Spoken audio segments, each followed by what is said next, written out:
Bu videoda otel bölməsində satış əməliyyatının necə aparıldığını addım-addım izləyə bilərsiniz. İlk olaraq, müştəri menyusuna nəzər salaq.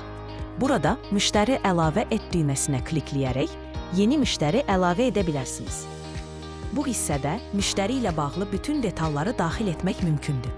Müştərinin tipi, ad soyadı, əlaqə nömrəsi, pasport məlumatları, doğum tarixi, hətta pasport çəkini belə sistemə əlavə edə bilərsiniz.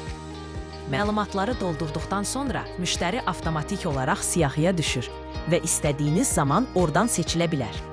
Müştəri seçildikdən sonra valyuta, satış tarixi və əgər ödəniş tam alınmayıbsa, ödəniş üçün son tarix, yəni müştərinin ödənişi tam edəcəyi tarixi qeyd edirik.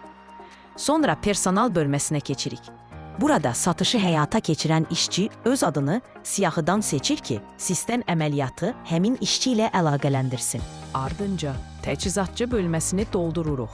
Əgər təchizatçınız artıq sistemdə varsa, onu sadəcə siyahıdan seçirsiniz. Əgər yeni təchizatçıdırsa, plus düyməsinə klikləyərək bir dəfəlik əlavə edə bilərsiniz. Təchizatçı əlavə olunduqdan sonra o artıq avtomatik şəkildə siyahıya düşür və növbəti əməliyyatlarda rahatlıqla seçilə bilər. Daha sonra digər inputları, yəni qonaq məlumatları, otaq tipi, qalma tarixləri, qiymət və digər lazımi sahələri uyğun şəkildə doldururuq. İndi keçək müştəri ödənişi bölməsinə.